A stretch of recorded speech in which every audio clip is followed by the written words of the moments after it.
Here's a story I really like. It's called The Tortoise and the Hare. Once upon a time, there lived a hare who was always boasting of his great speed.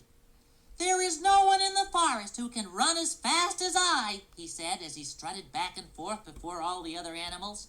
"Who would like to race me?"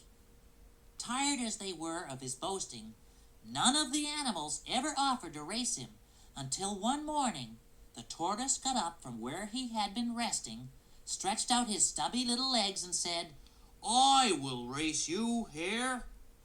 The hare began to laugh because everyone in the forest knew that the tortoise was the slowest of them all. "Ho, ho," he chuckled. "I can beat you without half trying." "Let us wait until you have won the race," said the tortoise. "Then you can begin your boasting." The race course was laid out through the forest, and all the animals gathered around to see the start. The hare took off with a great burst of speed that left the tortoise in a cloud of dust. After a few minutes, the hare looked back, but the tortoise was not in sight.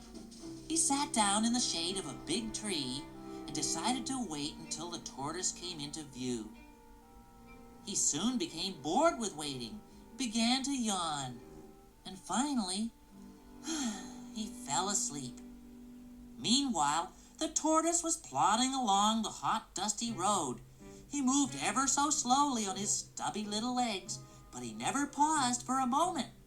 As he passed the hare, sleeping by the roadside, he stretched out his neck, gave the hare a glance, and without making a sound, crawled on his way. The hare suddenly awoke with a start. He looked down the road and saw that the tortoise was nearing the finish line. All of the animals stood around cheering.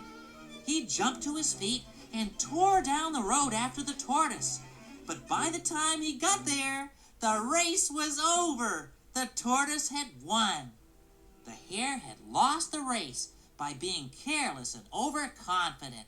He would never boast again, and all of the animals, including the tortoise, were very happy about that.